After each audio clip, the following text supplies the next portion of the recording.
Young billionaire shelters a poor little girl on a freezing night, but when he wakes up, she's gone and leaves a note. It was the first night I didn't feel cold. Mom was wrong about you, Dad. He is shocked and begins to cry. The sound of Ethan Walker's footsteps echoed through the marble lobby of Walker & Associates. 28 floors above the city's chaos, his office remained lit long after the other lights were turned off. He was always the last one to leave. He was always alone. 28 years old, 28 floors. The number followed him like a shadow. Rumors about his fortune grew as fast as his reputation in court, relentless, calculating, infallible. Ethan did not smile when he won multi-million-dollar cases. He merely nodded, as if confirming the obvious. That night, the watch on his wrist read 9 p.m. as the elevator reached the ground floor. The night security was already familiar with his meticulous routine. "Good evening, Mr. Walker," said the security guard, a middle-aged man whose name Ethan had never bothered to learn. "Evening," he replied without looking up from his phone, where he was reviewing the details of the case he would argue the following morning. The biting December wind slapped him in the face as soon as the automatic doors slid open. Ethan adjusted his cashmere scarf and pulled his overcoat tighter around his body. The forecast said it would be the coldest night of the year. Not that it mattered. His driver would be waiting, his penthouse would be warm, and tomorrow would be just another day of carefully orchestrated victories. Snowflakes fell in an almost hypnotic rhythm, forming a thin white layer over the black asphalt. The streets, usually buzzing with activity, were deserted. Only the muffled noise of the occasional taxi and the howling wind broke the silence. The city seemed to be asleep, but Ethan was still awake, always awake. Checking his watch again, he felt annoyed. His driver was late for the first time in 3 years. Ethan hated anything unplanned. His life operated like a Swiss watch, precise, controlled, with no margin for error. He decided to call the service, but found his phone battery completely dead. Another failure. A surge of irritation ran down his spine. Left with no choice, he started walking toward his apartment, about 15 blocks away. The cold grew harsher with each step, but anger kept him warm. He thought about how he would fire the driver in the morning, how he would reorganize his schedule, how he would never again allow such an inconvenience. Lost in his calculating reflections, Ethan continued along the deserted streets, his pace quickening against the biting wind.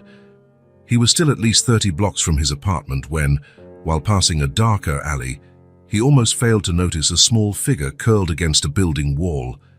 It was a subtle movement, a tremor perhaps, that drew his attention to a slight, fragile body dressed in clothing far too thin for such a freezing night. Ethan hesitated.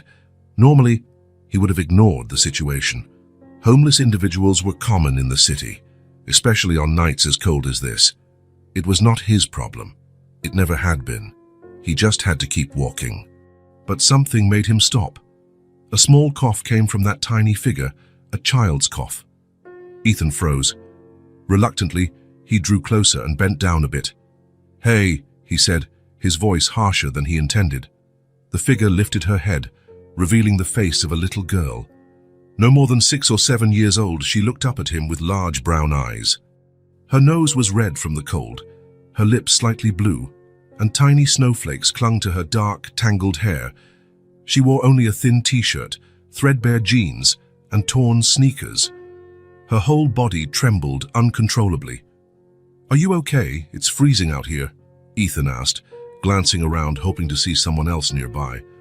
Instinctively, he took off his coat and draped it over her shoulders. The girl stared at him for a few seconds before replying, her voice stuttering from the cold. I don't know where to go." Ethan frowned, feeling uncomfortably self-conscious under the child's gaze.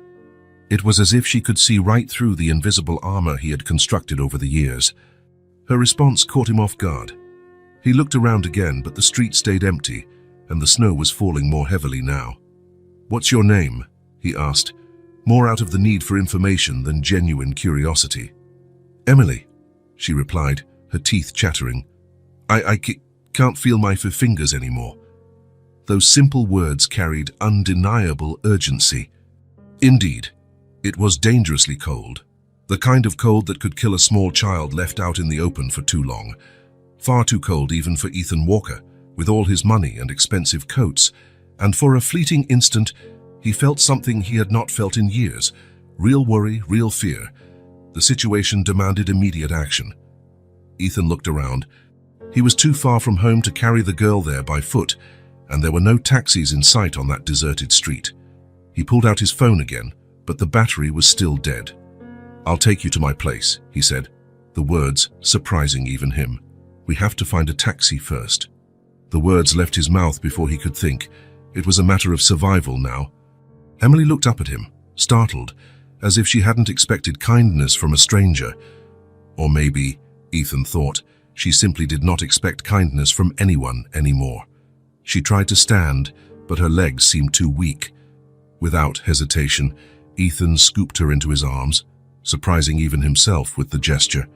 She weighed so little it frightened him, and her body still felt ice cold through his layers of clothing. "Come on, we need to warm you up," he said, holding her closer while scanning the street for a taxi. Emily huddled against his chest, her body still shaking uncontrollably, but her gaze fixed on his face with a combination of surprise and trust that unsettled him. She clung to a small, faded purple backpack, obviously her only possession. By some extraordinary stroke of luck, Ethan saw a taxi turning the corner. He waved urgently with his free arm. The cab pulled over, the driver eyeing with suspicion this well-dressed man carrying a ragged child. "Walker Towers penthouse," Ethan said, getting in with Emily still in his arms. "It's an emergency." The night doorman, a man named Marcus, who always greeted Ethan with a smile that never got a response, widened his eyes at the unusual sight when the taxi stopped in front of the building. The ever-distant Mr. Walker carrying a half-frozen child in his arms. "Mr. Walker, what happened? Do you need help? Should I call an ambulance?" "No, Marcus. Turn the heat in my penthouse to full blast, right now." Ethan spoke with a sense of urgency that surprised even himself. The doorman immediately complied, picking up the phone without more questions, a perk of owning the entire building. In the elevator, Emily remained curled in Ethan's arms, shivering less and less thanks to his body heat. Her half-open eyes wandered around the luxurious space, equal parts amazed and puzzled. "Do you live here by yourself?" she asked when the elevator reached the top floor. "Yes." "It's really big for just one person." Ethan said nothing. He had never thought his apartment was too big. It was simply inappropriate, functional, like everything in his life. As soon as they entered, the lights came on automatically, revealing a minimalist and impeccably organized space. Designer furniture, abstract art, a panoramic view of the city, everything selected with precision, nothing left to chance, nothing suggesting warmth or humanity. Emily paused in the entryway, as though afraid she might dirty the immaculate floor with her muddy shoes. "You can take off your shoes," Ethan said, pulling off his own coat. "And the coat too, if you want." She complied, showing socks with holes in the toes and a t-shirt far too thin for winter. Her small body trembled visibly. "Are you hungry?" Ethan asked, realizing that it had been years since he'd asked anyone that question.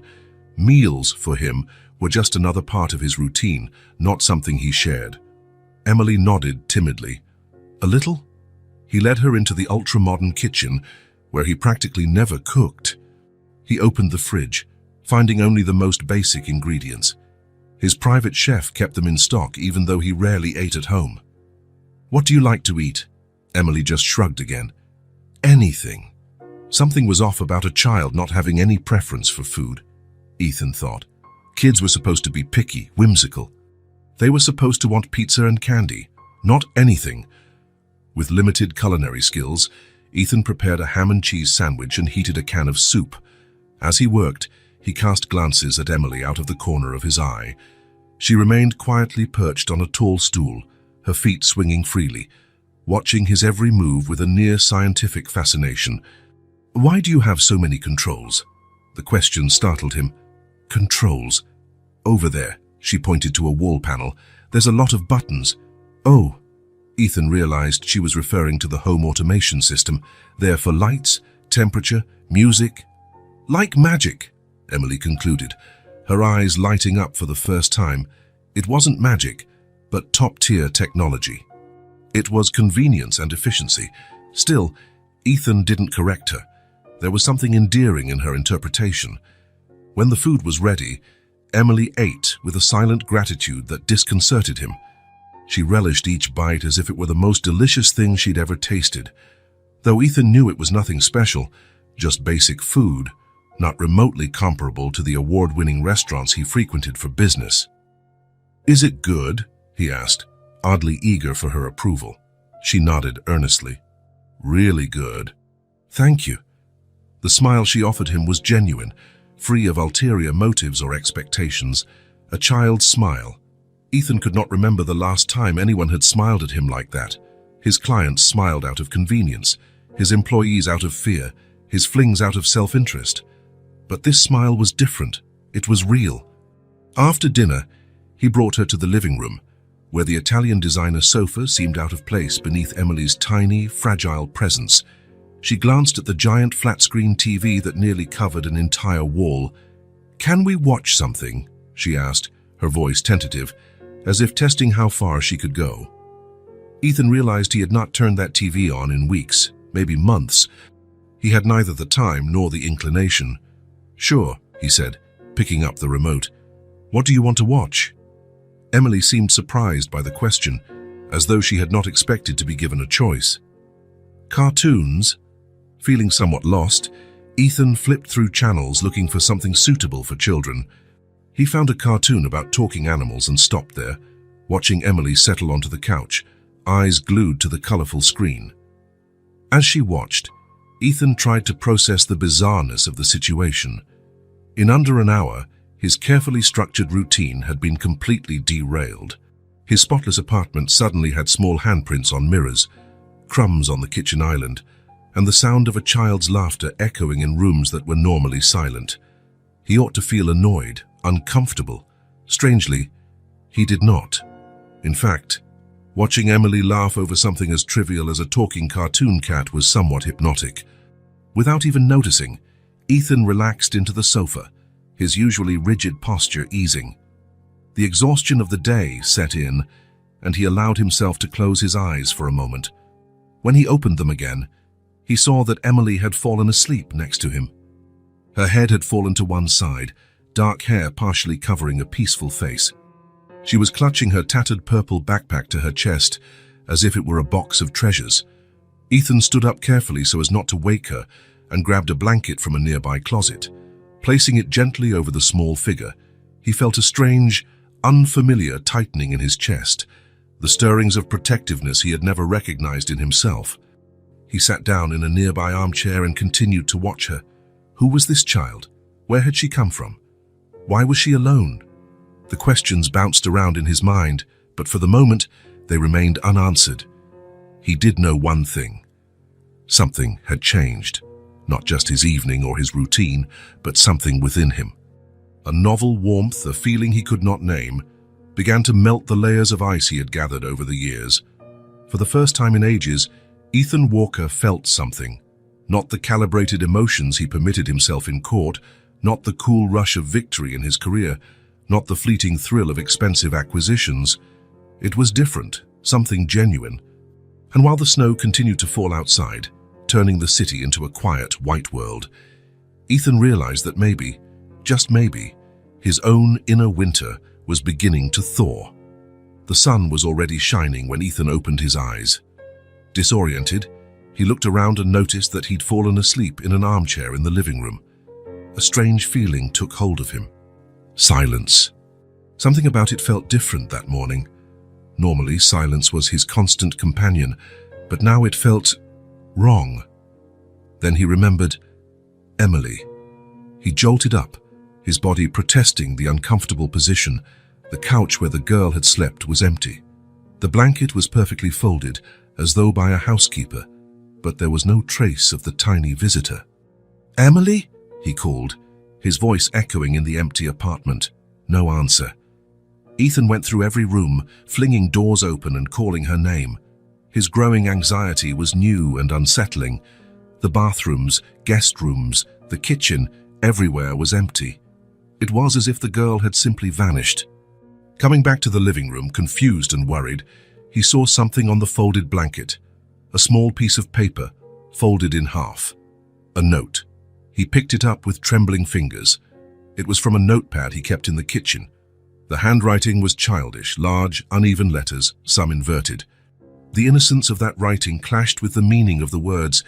It was the first night I didn't feel cold. Mom was wrong about you. Dad. Dad. That single word struck Ethan like a punch in the gut. He read the note again and again. It was as though rereading might help turn those words into something comprehensible. Dad. He dropped onto the couch, the paper crumpling in his grip. Impossible. He wasn't a father. He'd never had children. He had never wanted children. Fatherhood was as foreign to him as living on Mars. Standing abruptly, Ethan walked to the bar in his living room. It was too early for a drink, but desperate times called for desperate measures. He poured whiskey and downed it all in a single burning gulp. The familiar warmth grounded him back to reality. He looked again at the note. Surely this was some mistake. Emily must have confused him with someone else. Maybe the cold had disoriented her, or perhaps she had mental health issues. Maybe she was just a confused child. But another section of his mind formed a different, terrifying theory. What if, in some unimaginable twist, she really was his daughter? The idea felt absurd enough to leave him weak at the knees. Ethan Walker, who had built his entire life on control and predictability, now faced a chasm of uncertainty. He needed to transform it into something he could interpret and, therefore, control. He marched to his home office, powered on his laptop, and opened a new spreadsheet. Methodically, he began listing every significant relationship he'd had in the last decade. The screen filled with dates, names, lengths of time. Viewed analytically, his romantic history appeared surprisingly short. A handful of relationships, all brief, all ending without drama, at least on his side. Emily looked to be 6 or 7 years old. That meant he would have to reach back even further, to his college years. And therein lay the problem. That time was a blur in his memory, sacrificed for the sake of ambition. The harder he tried to recall faces, names, events from back then, the more they slipped away like water through cupped hands. The tighter he squeezed, the less remained. He remembered his professors, his books, his grades, always perfect. But the parties, the casual dates, the people. It was like he'd built a wall between himself and a past he deemed irrelevant for success. He tilted his head back and groaned in frustration. How would he figure out if Emily was his daughter when he couldn't even remember those he might have impregnated? The phone rang, snapping him from his thoughts. It was his secretary. "Mr. Walker, Dr. Heigman has called 3 times this morning. The hearing starts in 2 hours, and he's worried about reviewing the strategy." Ethan glanced at the clock, 8:45 a.m. He'd completely forgotten about that crucial court date. "Tell him I'll be there in an hour," he replied automatically, then hung up. His body switched to its well-practiced routine, shower, shave, perfect suit. But his mind was elsewhere, thinking of the brown eyes of a girl who called him Dad, thinking about a past he couldn't access. As he adjusted his tie in the mirror, Ethan made a decision. After the hearing, he would hire a private investigator, someone discreet and efficient. He had to find Emily again. He needed answers. Riding down the elevator to the lobby, he barely took note of his driver's text saying he was waiting. For the first time in years, Ethan's thoughts were not consumed by a case, legal tactics, or professional objectives. "Good morning, Mr. Walker," greeted Marcus, the doorman, as the elevator doors slid open. Ethan stopped suddenly. Marcus. He had seen Emily the night before. "Marcus, the little girl who was with me yesterday. Did you see her leave the building this morning?" The doorman appeared surprised. This was likely the longest conversation Ethan had ever initiated with him. "No, sir. My shift started at 6, and I didn't see any child. George was on night duty. Maybe he saw something." Ethan nodded, concealing his frustration. "When George comes in, have him call me, please." "Yes, sir. Did something happen to your niece?" Ethan hesitated momentarily. "No, everything's fine. I just need to know when she left." As he got in the car, he gave instructions to the driver. then leaned back, trying to gather himself. The world outside continued as normal, people in a hurry on the sidewalk, impatient drivers honking, skyscrapers scraping the sky. Yet for Ethan, something essential had shifted. It felt like a crack had opened under his feet. He closed his eyes for a moment, trying to retrieve memories. Jumbled images of his college years returned. The library where he spent endless hours, the cramped apartment he kept obsessively clean, the route to class he'd memorized. Then, like a flash of light, a face surfaced, a smile, dark hair. It was fuzzy, elusive, but there, Sarah. The name whispered through his thoughts. Sarah, something. She'd been his girlfriend sophomore year, an artist, an idealist. In every sense, his opposite. Ethan felt his chest constrict. They had broken up abruptly. He'd chosen a prestigious summer internship in another state, and the relationship had simply ended.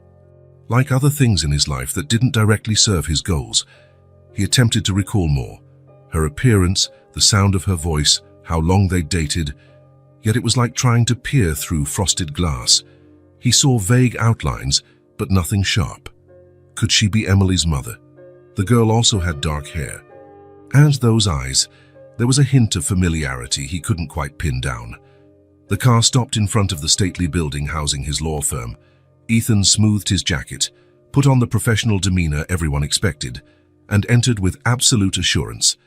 He briefly nodded to colleagues, exchanged a few pleasantries with the receptionist, and headed up by elevator to his private office.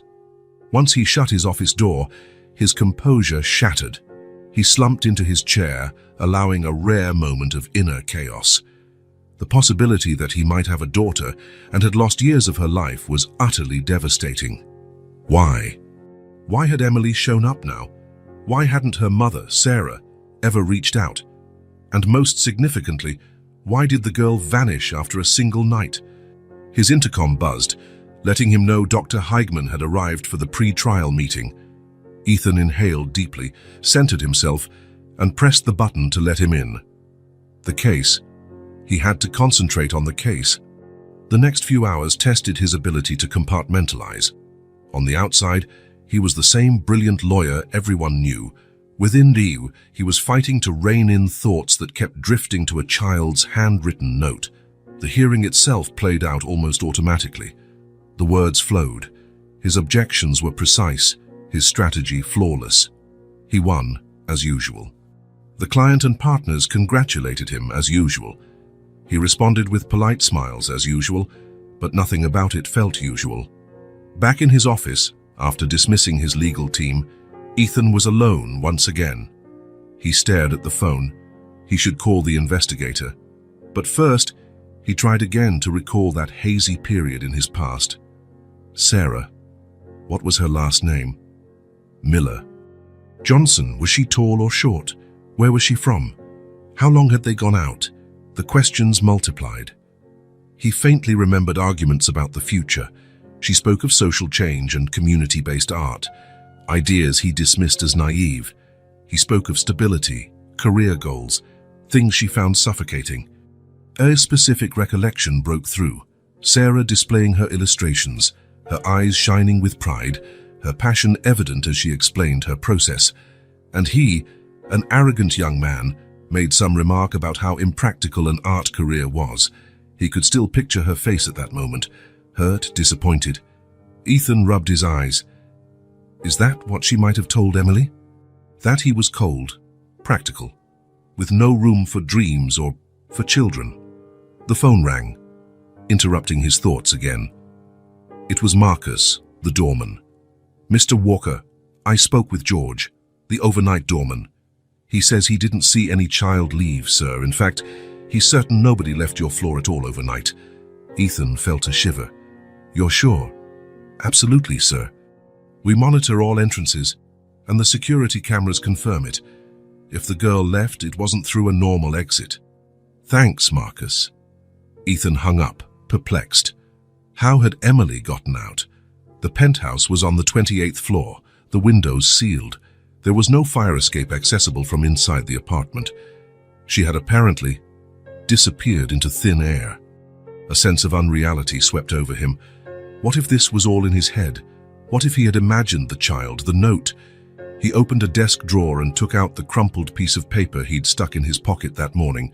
No, the note was real. The childish handwriting, the unsettling words, it was all real.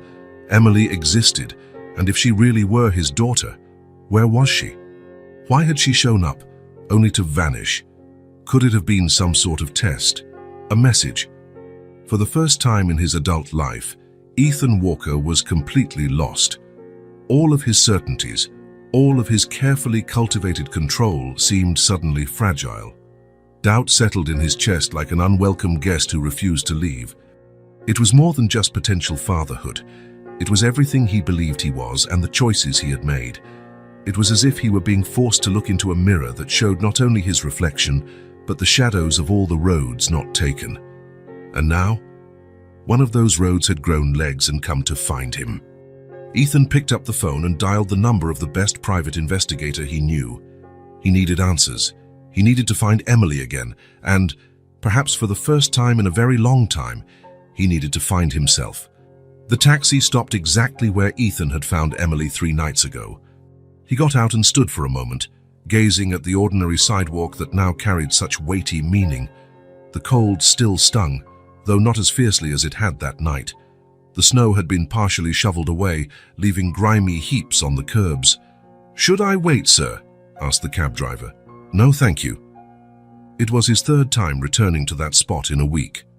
His first visit had been brief, almost furtive, as though he were ashamed of looking for a child who had appeared out of nowhere and vanished the same way. On the 2nd visit, he'd mustered the courage to enter nearby shops and ask around. Today, he intended to thoroughly canvass every inch of the neighborhood. The preliminary report from the private investigator had arrived that morning. Nothing. No Emily matching that description in local school systems, no recent police reports involving a missing child, no leads on who she might be or where she could have come from. Ethan adjusted his scarf and began walking. This time he had a photo. Nothing professional, just a still shot taken from the security camera in his building's elevator, showing Emily in his arms. The image was grainy and in black and white, but it was better than nothing. His first stop was a corner bakery. The same elderly man who had served him the day before still wore a curious expression. "Find your girl?" the man asked. Ethan shook his head. "Not yet. I have a photo now." He showed the image, and the man adjusted his glasses, leaning in for a better look. The quality's pretty bad. But I still think I saw a girl like her with a woman a few days before you showed up." "Can you describe the woman?" The man shrugged. "Thin, dark hair. Didn't pay much attention. They passed through quickly, didn't buy anything. Again, no real help." Ethan thanked him and moved on. At the convenience store on the opposite corner, the clerk barely glanced at the photo before shaking her head.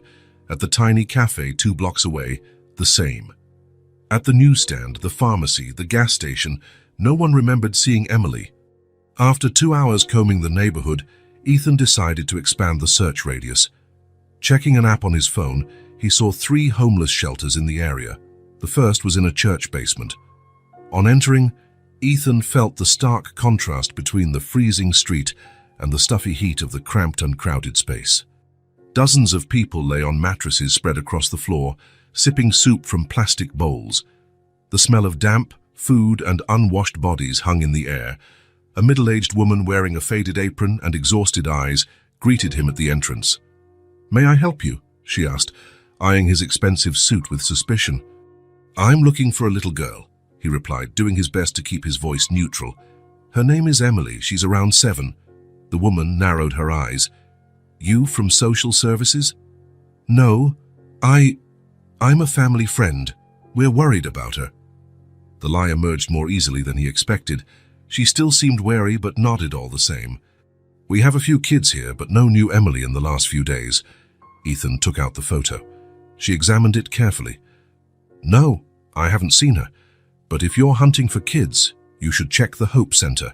They specialize in families and children at risk." Ethan jotted down the address she provided. As he turned to leave, the woman stopped him with a question. "Are you sure this girl is actually missing?"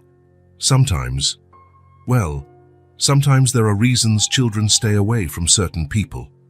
The implication that he might be a danger to Emily felt like a slap. He wanted to protest, to say he was possibly her father, but the words stuck in his throat. After all, what did he know about fatherhood? "I'm sure," he replied curtly, and left. The next two shelters were equally fruitless. At one, a young volunteer glanced at the photo and frowned. "Maybe, I'm not certain, but I think I saw a girl like that last week. She was with a woman. They looked like mother and daughter." Ethan's pulse quickened. "What did the woman look like?" "I don't recall precisely. I think she had dark hair. She was very thin. They seemed to be passing through and didn't stay. It was something, but not much." For the second time, someone mentioned a dark-haired woman. Could this be Sarah? Would he even recognize her after so many years? The Hope Center was in an older building, but well-maintained. As soon as Ethan entered, he noticed the difference. The place was clean and organized, with separate areas for various activities. Children played in one corner under adult supervision. In another area, women attended what looked like a workshop. A friendly receptionist greeted him. "May I help you?" Ethan explained his situation, opting this time for a version closer to the truth. "I'm looking for a girl named Emily, maybe 6 or 7 years old, dark hair. I have reason to believe she might be my daughter." The word still felt foreign on his tongue. The woman gave him a curious look. "And you're not sure?" Ethan took a deep breath. "It's complicated. I only recently found out she might exist." The receptionist studied him for a moment, then asked to see the photo. She scrutinized it closely before shaking her head. "I don't recall seeing this child, but would you like to talk to our social worker? She knows most of the families that come through here." Ethan nodded, and she led him to a small back office. The social worker, a middle-aged black woman with a confident bearing and piercing gaze, introduced herself as Dr. Reynolds. "Tell me your story, Mr. Walker. The complete version." Something in her tone allowed no evasion. Used to controlling conversations, Ethan felt oddly vulnerable. Nevertheless, he told her everything. Meeting Emily on that freezing night, her spending the night at his apartment, her mysterious disappearance, and the note calling him Dad. Dr. Reynolds listened in silence, occasionally jotting down notes. When he finished, she adjusted her glasses and looked him straight in the eye. "Mr. Walker, I've worked with vulnerable children for 20 years. I can tell when someone is lying, and I don't think you are. However, the situation you describe is unusual. Believe me, I'm aware. We don't have any Emily registered in our programs matching this description, but that doesn't say much. Many homeless children aren't officially registered anywhere. They're born invisible and stay that way. The idea of Emily living like that, invisible to the system, lacking school, medical care, safety, weighed heavily on Ethan. "What can I do?" Dr. Reynolds considered the question thoughtfully. "I'll distribute the description through our support network. I also suggest you keep visiting shelters, especially during mealtime hours, when they tend to be busier. Perhaps you should also expand your search to other parts of the city." She hesitated briefly before continuing. "Mr. Walker, I must ask, what do you plan to do if you find Emily?" The question caught him off guard. He'd been so focused on finding her that he hadn't really considered what came next. "But you don't want to get to know her, figure out who she is. If she really is my daughter, I want to take responsibility. And if her mother wants nothing to do with you?" Ethan had no answer for that. The thought of finding Emily only to lose her again was unbearable. "I'll deal with that when it happens," he finally said. In the following weeks, the search consumed Ethan. His law firm began to notice his frequent absences, rescheduled meetings, and delegation of cases. For the first time in his career, work was no longer his top priority. Each morning began with visits to new shelters. Each afternoon, he roamed parks, plazas, and other places children might gather. He started recognizing other faces, not just Emily's, whom he obsessively sought, but the faces of a city he had never truly seen before. The woman who slept on the same bench for 15 years and knew every child by name. The ex-veteran who ran his own patrol at night to make sure no child slept alone. the retired teacher who gave free lessons under a makeshift tent under the bridge to anyone willing to learn. One afternoon, after another fruitless search, Ethan found himself at the back of an alleyway watching a group of children sharing a single sandwich. None of them were Emily, but all had that same expression, a mix of innocence and toughness that no child should have.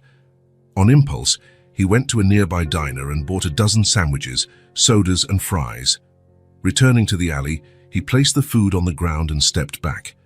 "It's okay," he said, taking a step away. "You can have it." One girl, not much older than Emily, was the first to approach. She picked up a sandwich, took a cautious bite, and then smiled. The others followed suit.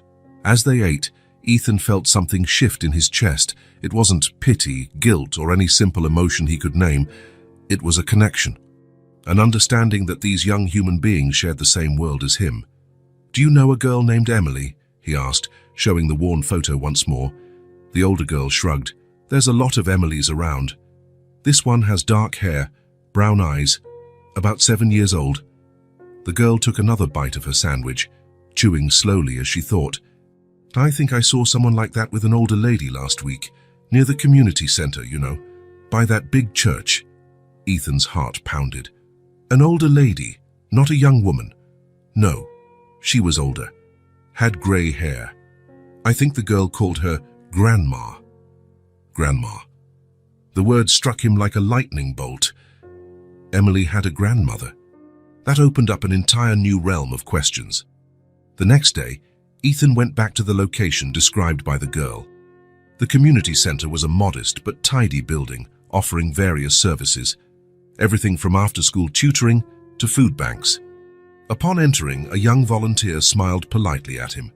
"How can I help you?" "I'm looking for a little girl," he explained, showing the photo, "and possibly her grandmother." The volunteer studied the image. I don't recognize her, but we get so many people daily. Let me call Mrs. Morris. She runs the children's program." Mrs. Morris was a stout woman with grey hair and a naturally warm demeanor. She took the photo and studied it carefully before speaking. "I can't say for sure. Maybe I saw a girl like that in last week's reading group, but I'm not certain. She was with a woman, but I didn't pay attention to whether she was old or young. I'm sorry." Ethan thanked her anyway and left his business card, asking that they contact him if Emily showed up again. That evening, in his usually silent apartment, Ethan reviewed his notes. 1 month of searching, countless locations visited, hundreds of people questioned. The leads were contradictory. Some saw a young woman, others an older one, different spots, different contexts. He glanced at the sofa where Emily had slept that one night. He had the note stored in his bedside drawer. Worn from being read so often, he'd memorized every curve of each letter. Outside, the city lights glittered. Somewhere, among millions of people, was a little girl who'd called him Dad. A girl who had come into his life like a comet and vanished just as quickly, leaving only questions behind. The search was changing him in ways he did not fully comprehend. The lawyer who once saw the world in terms of wins and losses, arguments and counter-arguments, now faced a more complex reality. A reality where kids shared a sandwich in a dark alley, where older folks lived under bridges, where people did what they could with the little they had. A reality in which perhaps he had a daughter. He poured himself a whiskey and took a deep breath. Tomorrow he would resume his search, and the next day and the next, he would not stop. Because for the first time in a very long while, maybe for the first time ever, Ethan Walker felt something bigger than himself. The cold, methodical man who had built his career and fortune on logical, unfeeling calculations now found himself driven by something entirely irrational, the desire to find a lost connection, to understand a bond he hadn't even known existed until a few weeks ago. And as frustrating as the lack of concrete progress was, there was something freeing in feeling so vulnerable, so uncertain, so human. He glanced at the phone, tempted to call the private investigator again and demand faster results. But something stopped him, an intuition that this was not a search he could simply outsource or speed up with money. It was a journey he had to make himself, a path that was changing not just his schedule, but also who he was at his core. Ethan Walker, the man who had spent decades building walls around himself, was now dismantling them brick by brick, searching for a little girl who had called him Dad. The late afternoon sun cast golden rays over the city as Ethan decided to check out one last park before heading back to the office. Nearly 2 months had passed since he began his relentless search. 2 months of raised hopes and dashed leads, sleepless nights. His impeccable suit was now slightly rumpled. His once perfectly trimmed beard showed signs of neglect. Even his walk had changed, less rigid, less mechanical. His co-workers at the firm noticed but kept their distance. The legendary Ethan Walker seemed to be going through some personal crisis, and no one wanted to be the first to mention the obvious. The small park was a few blocks from the Hope Center, a place Ethan had visited multiple times during his search. It was modest, with a few worn wooden benches, a small playground, and enough old trees to provide decent shade. A handful of children played on the slide, watched over by their nannies. Some elderly folks played chess at a concrete table. Everything seemed peaceful, ordinary. Then his eyes registered a solitary figure sitting on one of the swings, dark hair falling over thin shoulders, simple clothes, though clean, a faded purple backpack at her side. Ethan's heart nearly stopped. He froze, terrified she would disappear if he blinked or breathed too loudly, but the girl remained, gently swaying, her feet barely scraping the ground. Emily. Ethan walked toward her slowly, afraid she would vanish again as she had that morning in his apartment. She seemed lost in thought, idly tracing circles on the ground with the tip of her shoe. She didn't notice him until he was just a few steps away. When she finally looked up, he saw something unexpected in her eyes. Recognition, not surprise, not fear, just the calm acknowledgement of someone familiar. And then, a small, genuine smile. "Hi," Ethan said, his voice lower than he intended. "Hi," Emily replied, letting the swing slow to a stop. A silence settled between them, heavy with unasked questions. Ethan didn't know where to start. How do you begin a conversation with a child who appeared and vanished from your life like a dream? A child who might be your daughter. "Mind if I sit?" he asked, indicating the empty swing next to hers. Emily nodded, observing with curiosity as he tried to squeeze himself into a seat clearly designed for children. The sight of a suited man on a park swing might have been funny under different circumstances. "I've been looking for you," he finally said. "I know," Emily replied calmly. Her response surprised him. "How do you know?" Emily shrugged in that universal childlike way. "You asked about me in different places. People talk." Ethan nodded slowly. Of course. The community of vulnerable and homeless people networked with each other, shared information, protected their own. It was naive to think his queries wouldn't get around. "Dios disappeared," he said, trying to keep his tone neutral, free of accusation.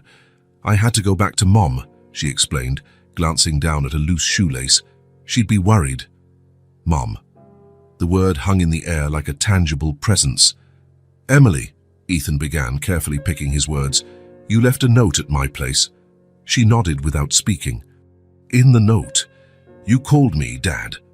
Her large eyes met his. There was no doubt in them, just a quiet confidence that belied her age.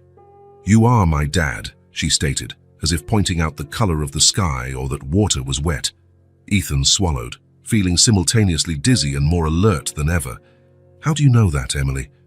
"Mom has a picture of you. Old one. She keeps it in a special box, but I've seen it lots of times." Emily kicked her legs gently, making the swing move a fraction. "And she told me." "She told you about me?" Emily nodded again. "She said you're really smart and speak well, that you're a lawyer and make a lot of money." Ethan wasn't expecting that. He felt oddly vulnerable, realizing how someone from his past had described him to this child, his child. "Did she say anything else?" he asked hesitantly. Emily's face grew slightly guarded. "She said you're cold, that all you care about is work and money, that I didn't deserve to meet you because you—" She paused, brow furrowed as she tried to recall the exact phrase, "wouldn't know how to love someone so small." The words hit him like a blow, not because they were unfair, but because, until a few weeks ago, they had probably been true. The old Ethan Walker would have behaved exactly as her mother predicted, distant and perhaps even irritated by the inconvenience of a child in his meticulously ordered life. but something had changed. "What do you think?" he asked, surprising himself with the question. "Do you think I'm like that?" Emily considered him with a seriousness remarkable for someone her age. "I'm not sure yet," she answered honestly. "You helped me when I was cold. That was nice, but Mom is smart, so maybe she's right too." The straightforwardness of her reply disarmed him. No judgment, just a willingness to decide for herself. "What's your mom's name, Emily?" "Sarah," she answered. "Sarah Miller." Miller. The surname didn't ring a bell. Could it have changed? He couldn't remember. "Is she okay?" Emily bit her lower lip, suddenly seeming much younger and more vulnerable. "Not really. She gets sad sometimes, and it's hard to find work." Those words, uttered so simply, struck Ethan with force. The worn backpack, their simple but clean clothes, their need for community resources. "Emily, where are you living now?" She hesitated for the first time, looking around as if making sure no one could overhear. "I can't say. Mom said it's a secret." Ethan felt a pang in his chest at the idea that yes, he was now thinking of her as his child might be living in unsafe conditions. "I understand," he said gently, "but I really want to talk to your mom. It seems like we have a lot to discuss." Emily studied him again, apparently deciding whether he could be trusted. Finally, she hopped off the swing and grabbed her backpack. "I'll show you, but you have to promise not to tell anyone where we are." "I promise." She extended her tiny hand, pinky finger raised. "Pinky promise." Ethan felt something dissolve inside him. He hooked his pinky with hers, sealing the most important pact of his life. "Pinky promise." Emily led him along increasingly deserted streets, moving away from the commercial hub toward an older part of town. Former industrial buildings loomed, some abandoned, some partially repurposed. Ethan kept his pace slow for Emily's short legs, all the while feeling the surreal weight of the moment. "It's this way," she said, turning down a narrow alleyway between two buildings. At the far end of the alley was a small courtyard, hidden from street view. It had likely once been a loading bay for a factory. Now it was a makeshift camp of tents and neatly arranged belongings in plastic tubs. At the center, a small fire burned in a metal drum used for warmth or cooking. That was when Ethan saw her. She was facing away, hanging clothes on a makeshift clothesline. Dark hair tied into a messy bun, a thin figure, yet standing tall with a dignity that defied her surroundings. "Mom!" Emily called, running toward her. "Look who I brought." The woman turned and the world seemed to stop. Sarah. Not Sarah Miller. Sarah Bennett. The name flashed into Ethan's mind like lightning, along with a deluge of memories he'd buried for years. Sarah Bennett, the art student he'd dated for nearly a year in college. Sarah, with her ideals, her dreams, her passion for beauty he had never fully understood. Sarah, now rooted to the spot, her face pale like she'd seen a ghost. For a long moment, no one spoke. Emily glanced between them, confused by the sudden tension. "You found him," Sarah finally managed to say to her daughter, her voice calm but trembling underneath. "He was looking for me," Emily answered. "People at the shelters told me." Sarah nodded slowly, then addressed her daughter without taking her eyes off Ethan. "Emily, sweetie, can you fetch water for us at the station? Use the big container." Emily looked like she wanted to protest, but something in her mother's tone quelled it. She grabbed a large plastic jug from the corner and left, sneaking curious glances back over her shoulder. Once they were alone, silence descended again, even heavier. "So," Sarah finally said, crossing her arms defensively, "you finally met your daughter." The words confirmed what Ethan's heart already knew, yet hearing them spoken made him lean against the nearest wall for support. "Why didn't you ever tell me?" he asked, his voice husky with emotion. Sarah let out a humorless laugh. "I did." "No, you didn't. I never knew. I sent you a letter," she cut him off, eyes shining with an old mix of pain and anger. "To your fancy new address in New York, when you started that big internship. I explained everything. I never got a response." Ethan furrowed his brow, struggling to recall. A letter. He had a faint memory of an envelope in Sarah's handwriting, arriving amid a chaotic stack of mail during his first frenzied days. He remembered tucking it away to read later, when life was less hectic. Then later never came. Then life happened. The internship led to a job. Late nights became the norm. Promotions came, one after another. And the letter was likely forgotten in a box lost during a move. I guess I never read it, he admitted, feeling the crushing weight of responsibility. It wasn't on purpose, Sarah. God, I have no excuses. Sarah studied him with eyes that had seen more than he could know, eyes hardened by experience but still deep. I believe you, she said at last. You were always like that, so focused on your path you didn't see anything outside it, not even a letter that would have changed your life. Her words stung because they were true. He had been that man, so consumed by ambition that he'd overlooked his own daughter's existence. How old is she? He asked, glancing in the direction Emily had gone. She's 7 years and 4 months, Sarah replied. Born in January, doing the math. He nodded. It lines up. There was never any doubt, Sarah said, a note of pride in her tone. She has your eyes and your stubbornness. Ethan took in the makeshift camp. Everything was clean and as organized as one could expect. Children's books were neatly stacked in a plastic bin, and colorful drawings lined the inside of the tent. Sarah, what happened? He asked, the question covering so much more than just their living conditions. She let out a weary sigh and sat on a turned-over crate. Life happened, Ethan. Not everyone's path is as straight as yours. She ran a hand over her hair, a gesture he recalled from college. I graduated, even with the pregnancy, landed some decent illustration gigs. But then the gallery I worked for folded. Rents went up, jobs got scarcer, especially with a little kid. She paused, examining her hands, artist's hands, with long fingers that once handled paintbrushes with such delicacy. At first, friends took us in, then cheap motels, and eventually, well, here we are.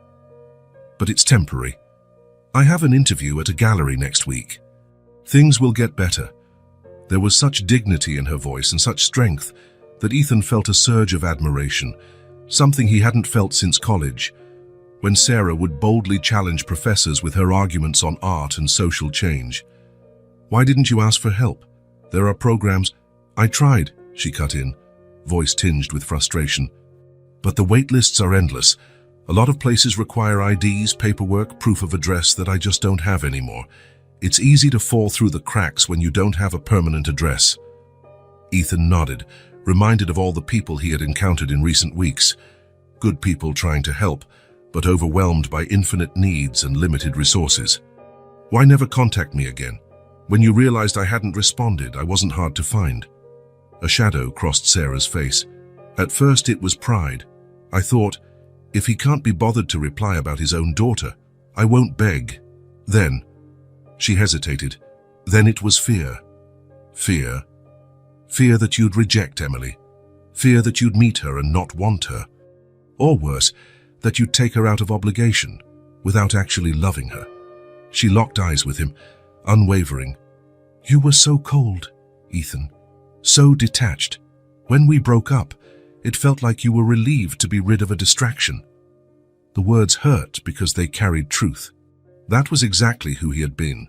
Someone who saw relationships as obstacles, emotions as inconveniences. I figured it was better for her to be loved by one parent than rejected by two, Sarah said. That's why you told her I was too cold to love her. I told her the truth as far as I knew, Sarah sighed. But after that night, after she stumbled upon you and you helped her, she wouldn't stop talking about how nice you were, about your big fancy apartment, about how you seemed sad, but different from what I'd described. A faint, melancholy smile curved her lips. Kids are observant, and she wanted so badly for her father to be someone good, for her father to love her. Ethan felt a lump in his throat. So she snuck out to see if it was true. Sarah nodded. She found the old photo, and I told her more about you, your determination, your intelligence. I guess I piqued her curiosity. Emily's always been stubborn. She realized we were close to your neighborhood, So she waited until I fell asleep and went off looking for you. Ethan remembered that bitterly cold night, how fateful it had seemed, and now realized it was the determination of a 7-year-old who just wanted to meet her father. Why did she come find me again today? Sarah looked away. I didn't let her. She was supposed to be at an art workshop in the community center, but Emily does what she sets her mind to. I guess she inherited more from you than just your eyes. At that moment, Emily returned, lugging the jug of water. Her face lit up to see them still standing there, talking. Got the water, she announced proudly, setting the container down. Thank you, sweetie, Sarah replied with a tired smile. Why don't you grab some cups? While Emily busied herself, Ethan moved closer to Sarah and spoke quietly. I know I have no right to ask for anything. I know I failed you both in ways I can never fully fix, but, Sarah, I want to be part of her life. I want to take responsibility. Sarah gazed at him with those eyes that always seemed to see more than he revealed. Responsibility, she repeated. Is that how you see Emily? Another responsibility? Ethan shook his head, realizing how poorly he'd phrased it. No, not like that. I want to get to know her. I want to try being a father, even if it's late. I want to learn. Sarah held his gaze, as though searching for any hint of dishonesty. People don't change overnight, Ethan. Not overnight, he agreed. But in the last 2 months, while looking for her, something changed in me, Sarah. I started seeing the world differently, seeing people I used to overlook. He paused, choosing his words. I'm not saying I'm suddenly a different person. I'm still the Ethan you knew, but I'm learning. And I want to keep learning. Emily returned with 3 cups, her gaze shifting between the 2 adults, sensing the tension, but also the possibility. Sarah poured water, and the 3 formed a small circle in that hidden courtyard. A high-powered attorney in an expensive suit, a talented artist in worn-out clothes, and a curious child who, somehow, had brought them together again. Sarah, Ethan started, but she gently cut him off. I'm not asking you to erase what happened or pretend nothing's changed. I'm not asking you to trust me right away. I'm only asking for a chance to prove I can be more than the man you remember, a chance to be a father to Emily. He was so earnest that even Sarah seemed taken aback by the shift in his demeanor. She looked at Emily, who was watching them intently. Emily, what do you think? Do you want to get to know your dad better? Emily didn't hesitate. Yes. Sarah's smile held the sweet sadness that had become her signature expression. Then I guess we can try, she said to Ethan. A small step, one day at a time. Ethan felt an overwhelming rush of gratitude that almost floored him. That small step, that narrow window Sarah was offering, was worth more to him than all the cases he had won, all the millions he'd earned. Thank you, he said simply. As the sun began to set over the makeshift camp, casting long shadows across the courtyard, the 3 remained there in silence. It wasn't a comfortable silence. There were still countless unresolved issues, many wounds yet unhealed, but it was a beginning Ethan had never imagined wanting so desperately. After a full week of carefully scheduled meetings with Emily and uneasy conversations with Sarah, Ethan reached a simple conclusion. Words and promises were not enough.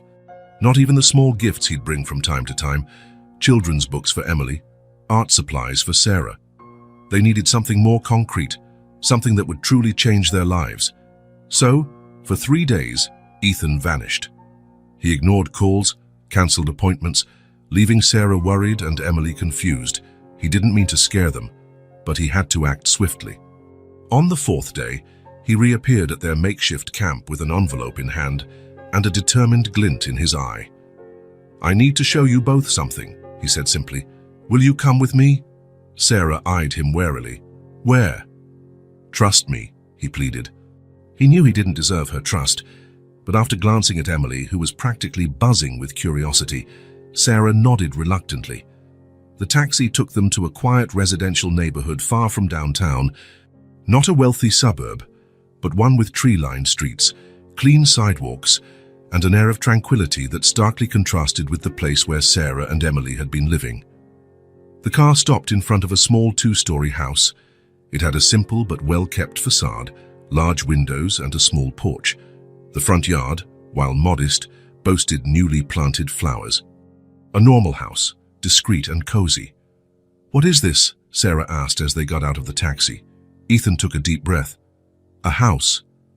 "I can see that, Ethan. Why are we here?" Wordlessly, he opened the envelope and handed Sarah a key. "It's for you." Sarah froze, staring at the key as if it were dangerous. "What?" "I bought this place for you," Ethan explained. "It's furnished, stocked with groceries, ready to live in. There's a bedroom for Emily with room for toys, and a small office for you with art materials. I thought you could use it as a studio if you like." Sarah's expression was unreadable. A blend of shock, confusion, possibly hope or anger. "We can't accept this," she finally murmured, voice trembling. "Why not? It's too much. I don't want your charity, Ethan." "It's not charity," he countered firmly. "It's the very least I can do for you, for my daughter.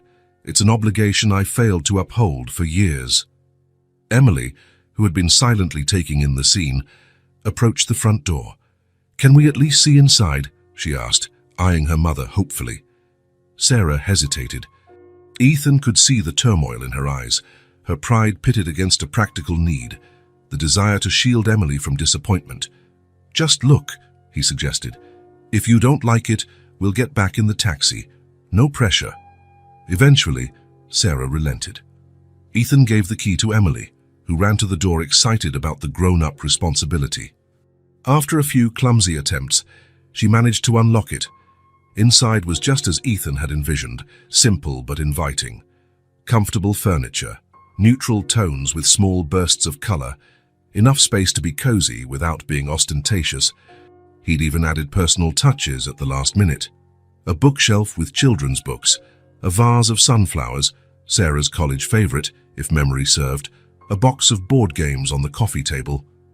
Emily sprinted from room to room, exclaiming each new discovery. Sarah moved more slowly, lightly touching furniture as though afraid it might vanish. When they reached Emily's future bedroom, the girl squealed in delight.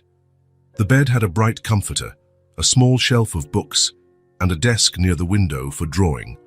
The walls sported empty shelves ready to be filled with a child's knickknacks. "Mom, look! I have my own room!" Sarah's expression softened at her daughter's excitement. She locked eyes with Ethan, still wary, but now with tears threatening to spill. "And over there," Ethan pointed to a door at the end of the hallway. "That's your space." The office had a large desk near the window, a small easel, and shelves stocked with art materials, watercolors, brushes, pencils, sketch pads, everything a struggling artist might need for a fresh start. Sarah pressed a hand over her mouth, clearly overcome with emotion. "How did you know?" "I still remember your dreams," he answered simply. The silence was broken only by Emily sprinting back to show off some new treasure. Later, they gathered in the kitchen, and Sarah finally voiced the question that had been gnawing at her. "What do you want in return, Ethan?" "What's the catch?" He shook his head. "There's no catch. The house is yours. The paperwork is in Emily's name, with you as her guardian until she's 18. I can't undo what I did or didn't do for the past 7 years. But I can try to do what's right now." She studied his face, searching for deceit. "And the future. What do you want from us?" "I just want the chance to know my daughter, to be part of her life, to be a father, even if I'm starting late." Sarah looked over at Emily, who was rummaging in the fridge, fascinated by the idea of food available any time. "It's not too late," she finally whispered, her voice husky. "She's only 7. You still have time." Then, slowly, she picked up the house key from the table. In the weeks that followed, life began to settle into a routine. Ethan visited almost every day, often in the evening. He brought small treats for Emily, not lavish gifts, but little things he knew she'd enjoy. A set of shiny rocks, a dinosaur book, a kite to fly in the nearby park. Thus he discovered unexpected joys, sitting on the floor to play dominoes and being thoroughly beaten by a 7-year-old who employed surprisingly efficient tactics, listening to imaginative tales of flying cats or talking dogs, feeling a child's arms around his neck when he arrived, or a playful kiss on the cheek when he left. One night, while Emily was in the bath, Sarah showed Ethan a portfolio of the girls' drawings. Many featured 3 figures: a woman, a child, and a man in a suit. "She's been drawing this since we got back from your apartment that night," Sarah explained. "Even though I told her it was unlikely you'd want to know us." Ethan's throat tightened. "She always believed in me more than I deserved." On the 1-month anniversary of their new home, Ethan showed up with a small cake. It had become a tradition to mark each passing week. They were seated at the kitchen table, laughing at one of Emily's energetic stories, when she suddenly turned to him and said, "Thanks for the cake, Dad." Dad. That word, once terrifying, now filled Ethan with a sense of awe. It resonated deeper than any court victory or contract he'd ever signed. He noticed Sarah freeze for a second, watching carefully. But there was no correction, no discomfort, just acceptance that something crucial had changed forever. "You're welcome, Emily," he replied, fighting to keep his voice steady. Later that night, after Emily was asleep, Sarah found Ethan out on the porch, gazing at the stars. "She decided that on her own," said Sarah, taking a seat beside him. "I didn't push or forbid it." "I know," Ethan replied softly. "Emily has a mind of her own. Just like her dad." They shared a smile, perhaps the first genuinely comfortable moment since they had reconnected. Driving back to his still empty penthouse that evening, Ethan recognized that something fundamental had changed inside him. The man who once lived by deadlines, courtroom victories, and bank balances now counted the minutes until he could hear a child's fantastic stories about talking animals. The lawyer who intimidated judges and juries now trembled with emotion at the sound of a single word: Dad. For the first time in his life, Ethan Walker had found something more valuable than success. He had found his heart. The opportunity came almost by chance. Ethan was waiting for Emily to finish a drawing, part of a new Monday routine, when he noticed a newspaper ad. Meridian Gallery was seeking new talents for a group exhibition, interviews happening the following week. He clipped the ad and handed it to Sarah when she came in from the kitchen. "You should give this a shot," he said, trying to sound casual. Sarah examined the clipping apprehensively. "Meridian is a respected gallery," she murmured, almost to herself. "But it's been so long since—" "Since what?" Ethan prompted. "Since I saw myself as a real artist," she confessed, folding the paper and setting it on the table. "I've been looking for more practical jobs." Ethan understood her hesitation. The past few weeks had offered them security and comfort, but Sarah still braced for everything to collapse. She remained on the defensive, afraid to dream too big. "Just think it over," he offered, choosing not to push. Still, the seed had been planted. Over the next few days, Ethan noticed her occasionally glancing at the ad. Once, passing by her office, he saw her organizing a portfolio of older works. Some scribbled on Emily's notebook pages, others sketched on random scraps of paper, artwork she'd created under the toughest conditions. With a day left until the interview, Ethan suggested an outing. Emily was at a school activity, another part of the normality they were reclaiming, so they had a few rare hours alone. They strolled to a small park near the house, a serene spot dotted with wooden benches beneath the shade of old trees. The weather was mild, perfect for a quiet conversation. "You going to the interview tomorrow?" he asked after a few minutes of companionable silence. Sarah twirled a fallen leaf between her fingers. "I'm still not sure." "Why not?" She shrugged, so reminiscent of Emily that Ethan had to smile. "What if I'm not good enough? It's been years, Ethan. The last time I exhibited anything was before Emily was born. But you never stopped creating. Doodling while your kid sleeps is not the same as being a professional artist." Ethan turned on the bench to face her fully. "Can I be honest?" Sarah lifted an eyebrow. "Since when do you ask for permission to be honest?" He smirked at the jab. Lately, Sarah's walls occasionally lowered, and he caught glimpses of the free spirit he'd known years ago. "I've had a look at your recent sketches, what you do for Emily, the doodles in your notebook. You have more talent now than you did back in college." She rolled her eyes, but a faint blush colored her cheeks. "You don't know anything about art." "True. But I know potential, and I know people who deserve a chance. You have both, Sarah gazed into the distance, at the sun's lazy descent. "You know what's funny," she said after a moment. "During all those hard years, art was what kept me sane. When we barely had enough to eat, when we slept in shelters or on the street, I drew for Emily, for myself. Like breathing." Ethan nodded silently, encouraging her to continue. "But now that we finally have some stability, now that I can possibly go back to doing it professionally, I'm terrified." "Of what?" She sighed deeply. "Finding out I'm not good enough. That all those dreams I had were just naive." "Sarah," Ethan said softly, "you spent 7 years creating art in the worst conditions, without proper materials, without time, without support, and still, you never quit. That's not naivety, that's who you are." He paused before adding, "Remember how we met in that philosophy of art class?" She smiled, recalling the memory. "So you were so out of place, the only law major in a room full of scruffy art students. And do you remember what you told me when I stared around in panic during discussions on Kant and aesthetics?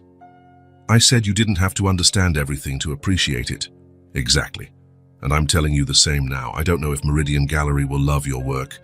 I don't know if you'll land that opportunity, but I do know you deserve a shot." Sarah remained silent a while. "It's not just about the art," Ethan continued. "It's about everything you represent. A woman who raised an amazing child alone under conditions that would break most people. Who kept her dignity, her kindness. Who refused to let the world snuff out her spirit." He inhaled and, feeling unexpectedly vulnerable, voicing these thoughts he'd barely admitted to himself. "You are an artist, Sarah, not just on paper or canvas, but in the way you've taught Emily to see beauty in the streets, in the way you've made a home wherever you ended up." Her eyes shone with unshed tears. For the first time since reuniting, Ethan glimpsed a confident smile reminiscent of her college days. "I never imagined Ethan Walker, the contract law king, would give a speech about art and beauty." He laughed, relieved at the sudden lightening of mood. "I'm full of surprises." "Apparently," Sarah exhaled, setting her shoulders in a silent decision. "Fine. I'll go to the interview.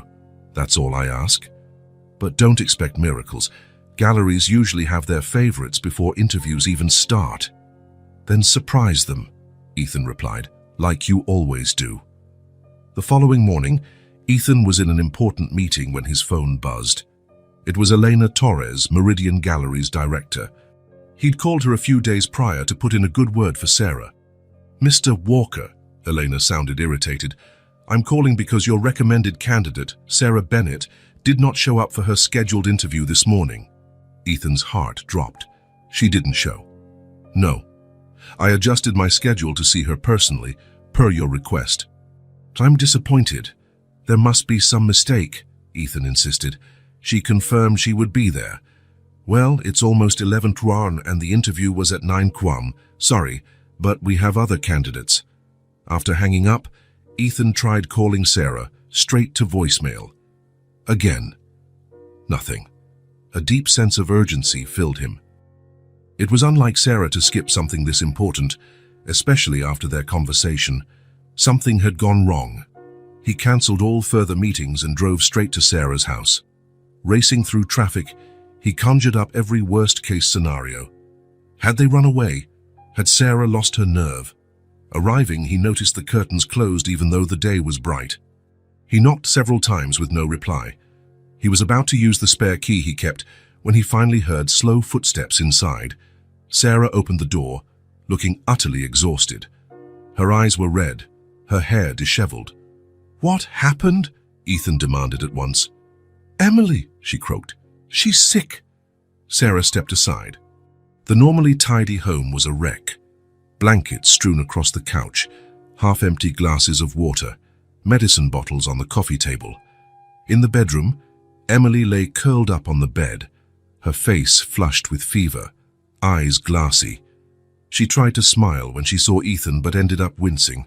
"Started last night," Sarah explained from the doorway. "I thought it was just a cold, Hags, but her fever spiked at dawn. We used what meds we had and cold compresses. She got a little better by morning, but then got worse."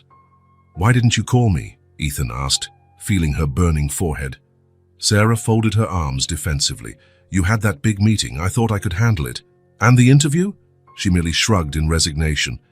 Some things are more important. No bitterness, no recrimination, just the truth.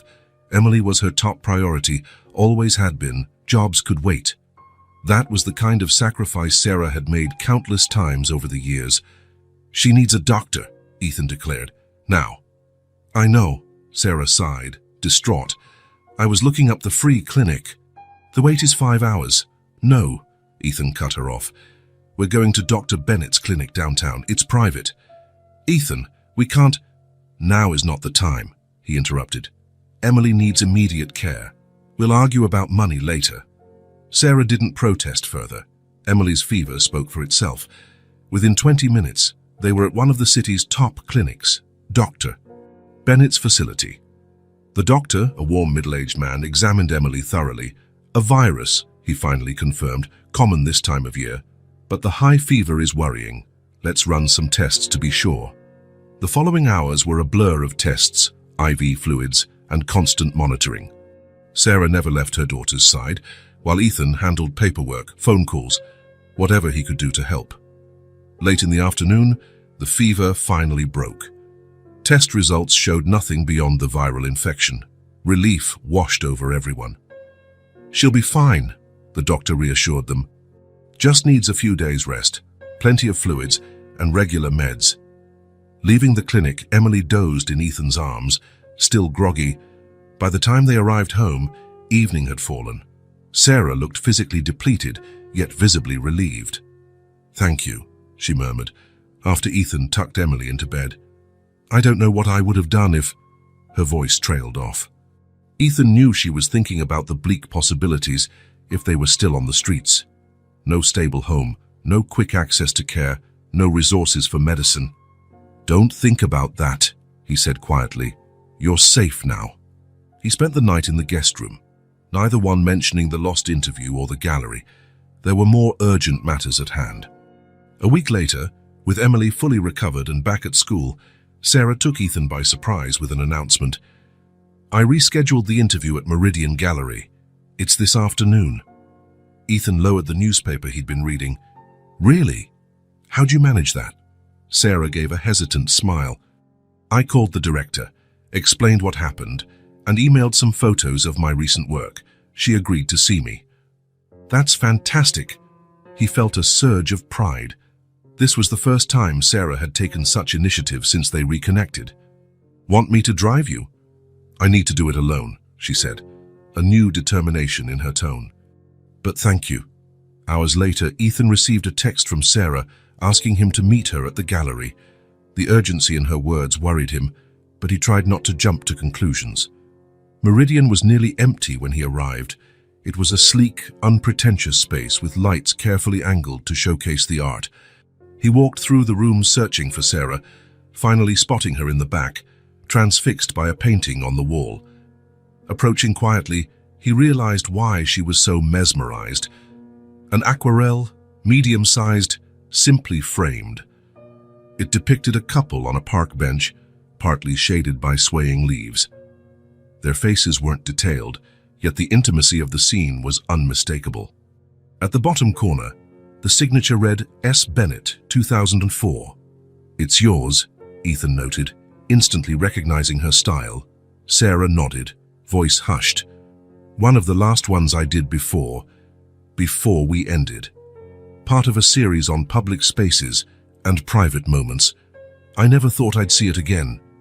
A gallery staffer approached, noticing their interest. Beautiful piece, isn't it?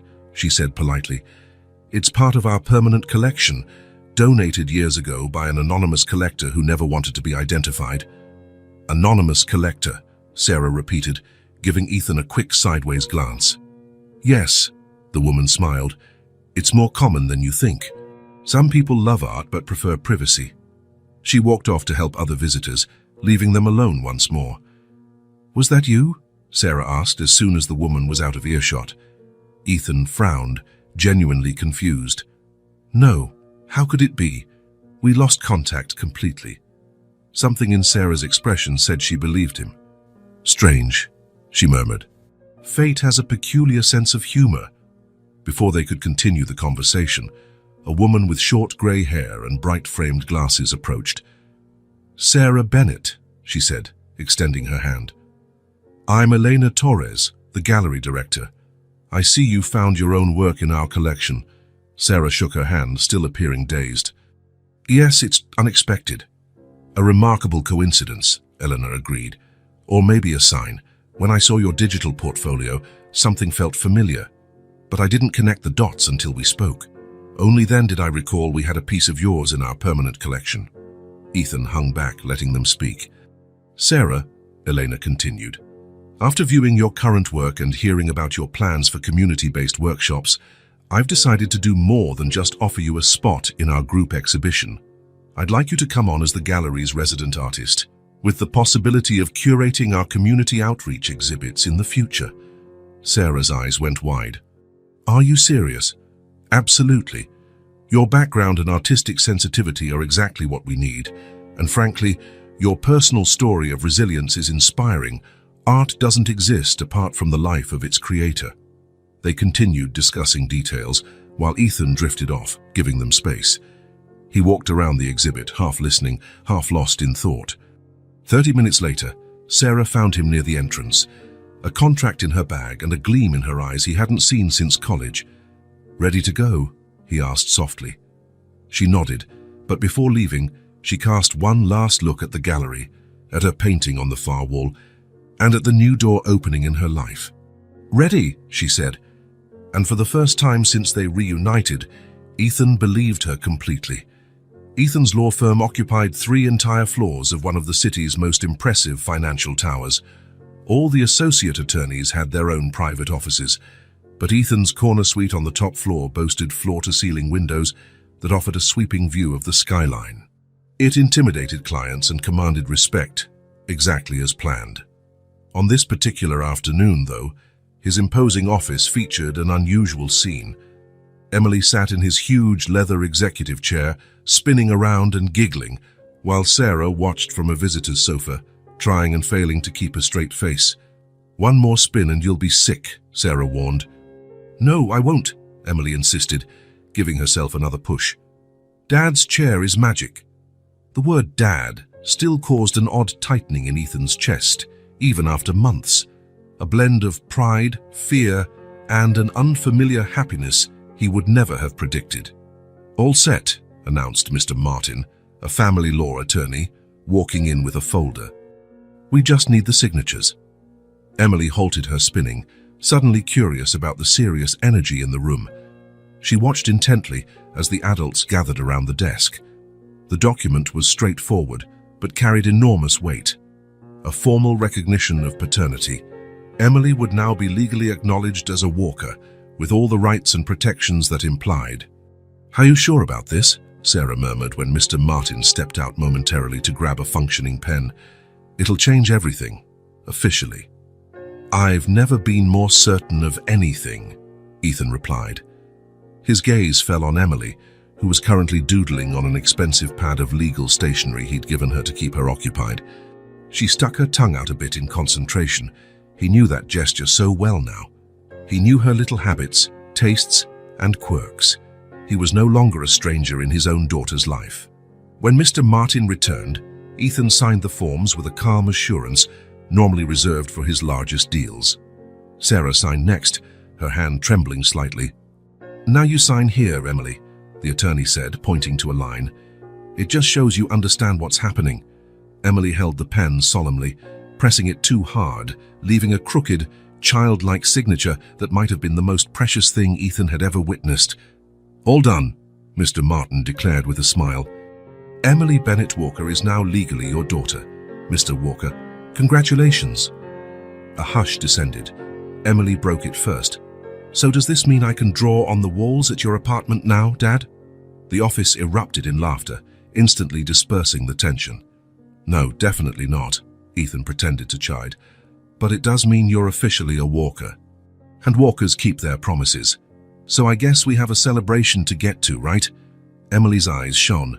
"The picnic in the park." "Exactly. It was a promise made weeks ago, a small celebration in the park once the legal process was finalized. Nothing extravagant, just a picnic with ice cream and games. The kind of event the old Ethan Walker would have found frivolous, but now seemed perfectly fitting. As they gathered up their things, Ethan noticed Sarah looking at him with an unreadable expression. "What?" he asked gently, once Emily dashed ahead to call the elevator. "Just thinking about how much everything has changed," Sarah replied. "A year ago, you never would have believed you'd be planning a picnic to celebrate paternity." There was no accusation in her tone, just a calm observation. "The best changes are the ones we never plan," he said, surprising himself with the sudden insight. Sarah smiled, a true smile that reached her eyes. Who'd have thought Ethan Walker would become such a philosopher? The months that followed brought a rhythm Ethan never imagined possible, but now he couldn't picture his life otherwise. He kept a guest room in Sarah's house. For nights he stayed late after dinner, or ended up crashing after reading Emily a bedtime story. His luxurious penthouse was still technically his residence, but he seldom used it. At the office, he delegated multiple cases, cut down his hours, and to everyone's shock, began refusing clients whose values clashed with his new worldview. People noticed. "You've changed," remarked Mark Evans, one of the firm's senior partners, during a meeting. He didn't sound critical, just observant. "I'm more selective," Ethan said simply. "It's not just that. You're more human." Months prior, Ethan might have bristled. Now he just smiled. "Thank you. That's exactly what I'm trying to be." One morning, he received a call from Emily's school. She'd fallen during recess and sprained her ankle. "Nothing serious," the principal assured him, "but someone needed to come get her."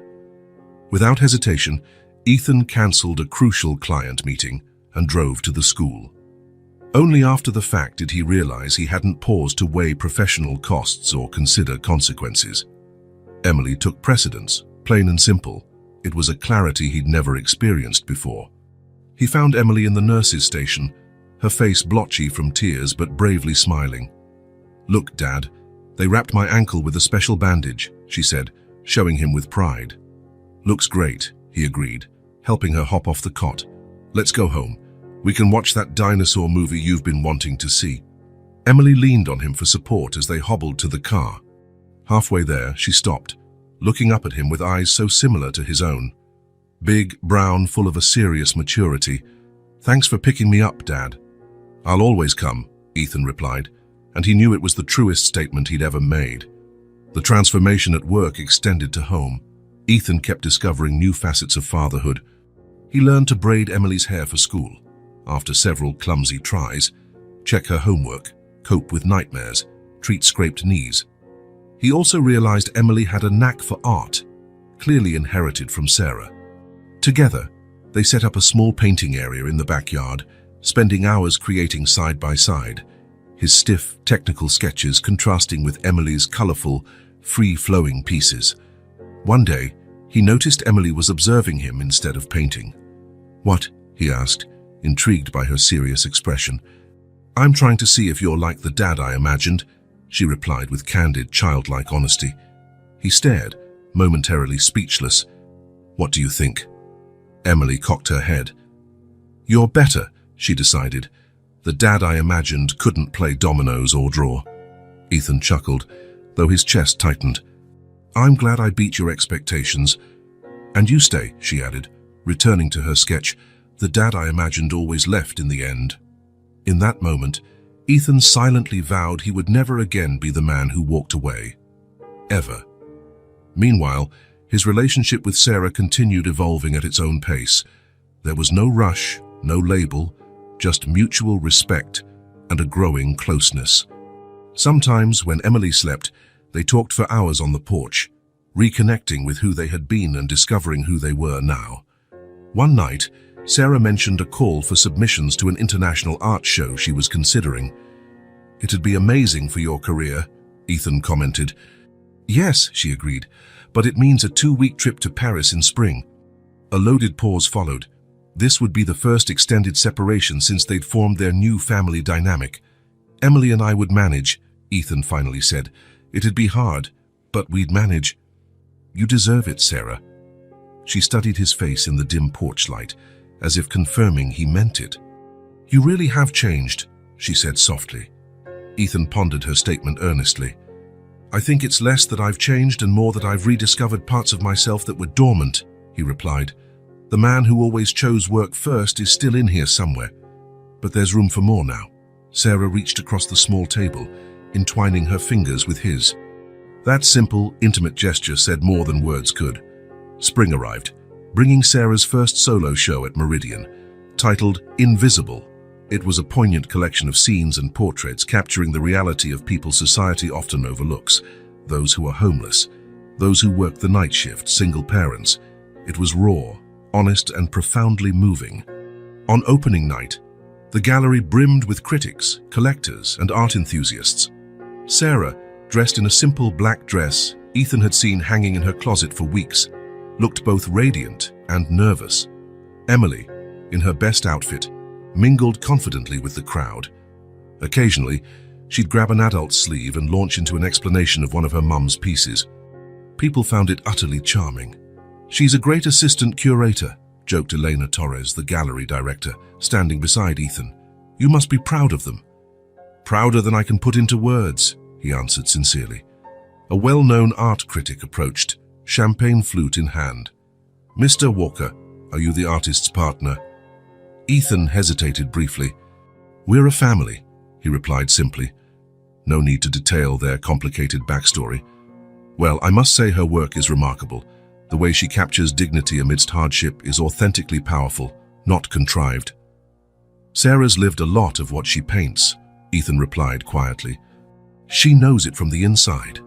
When the show ended and the last guests trickled out, Sarah, Emily, and Ethan slumped on the gallery floor, exhausted but overjoyed. That was the best day of my life, Emily declared, though her eyes were heavy with sleep. Sarah laughed softly, stroking her daughter's hair. Better than the amusement park. Or Christmas, Emily mulled the question. Different. Tonight I saw everyone looking at your paintings, Mom. They realized how special you are. Tears pricked Sarah's eyes. Ethan felt his throat tighten. Ready to go home? He murmured gently. We all deserve some rest. Home. The word came so easily now. A few months later, on a bright Sunday morning, they gathered in the backyard for their new tradition, breakfast outdoors, simple fare, fruit, toast, coffee for the grown-ups, hot chocolate for Emily, but it was theirs, a time when the outside world slowed down. The backyard, once just a patch of grass, had transformed in the past few months. Ethan discovered a surprising fondness for gardening, something about the tangible work, the patience it required, the satisfaction of watching things grow. Now, colorful flowers and a small herb garden thrived. I've got an idea, Emily declared between bites of her apple. Let's tell stories. It was a game they'd invented. One person began a story, then the next continued it, and so on, weaving increasingly absurd narratives about astronaut princesses, dragons afraid of heights, or robots who dreamed of becoming gardeners. Once upon a time, Sarah started, there was a city where people forgot how to laugh. Until one day, Emily picked up, a girl found a mysterious box in the park. Inside the box, Ethan added, was a puppy with a map on its collar. The story went on, sillier with each round, drawing out laughter from the three of them. At some point, Ethan watched the scene as if from a distance. The sun filtering through apple tree leaves, the dancing shadows on the table, Emily's animated face as she recounted her part of the story, the tender smile on Sarah's face. He realized he'd found something he didn't know he was missing. It wasn't perfect. They still argued sometimes, faced challenges, felt insecure. Sarah occasionally feared losing everything again. Emily still had nightmares about their time on the streets. Ethan had to constantly remind himself that life was more than work and victory. But they were imperfect together.